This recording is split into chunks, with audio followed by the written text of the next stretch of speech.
La parole est à monsieur Dino Cinieri. Merci, Monsieur le Président.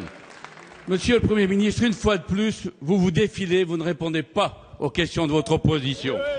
Une fois de plus, je voudrais vous dire que tout n'est pas rose.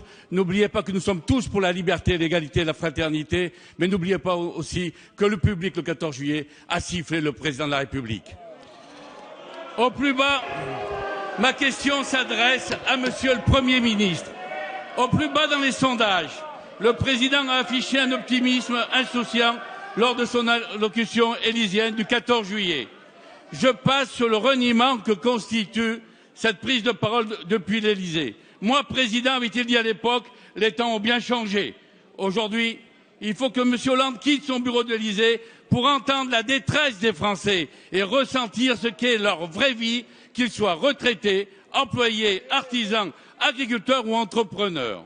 Ainsi donc, la reprise, elle est là. Mais alors, pourquoi annoncer une nouvelle hausse des impôts?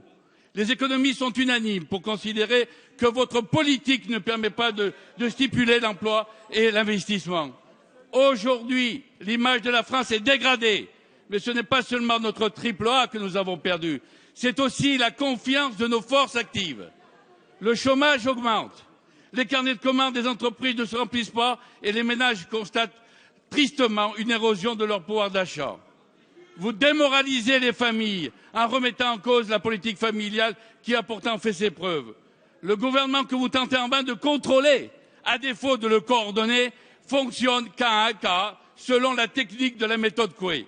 Mais ce n'est pas en invoquant benoîtement la croissance qu'elle va revenir. C'est en baissant les dépenses publiques de fonctionnement, en faisant des réformes structurelles, en diminuant les charges que pèsent sur les entreprises. Alors de grâce, Monsieur le Premier ministre, arrêtez d'augmenter les impôts et libérez l'économie et répondez à ma question. Pierre Moscovici, ministre de l'économie et des finances. Monsieur le député Dino Cinieri, le président de la République, le 14 juillet, a délivré aux Français un message qui est un message de mobilisation et un message de confiance dans le pays. Et ce que nous pourrions attendre de l'opposition, qui a tant échoué, ce ne sont pas des conseils, ce ne sont pas des leçons, mais c'est justement de se sentir aux côtés des Français. Et en effet, le président de la République a raison. Bien sûr, la situation de la France est compliquée. Évidemment, nous avons à redresser des comptes publics que vous avez laissés dégrader comme jamais, une dette publique qui a explosé pendant les années où vous étiez aux responsabilités.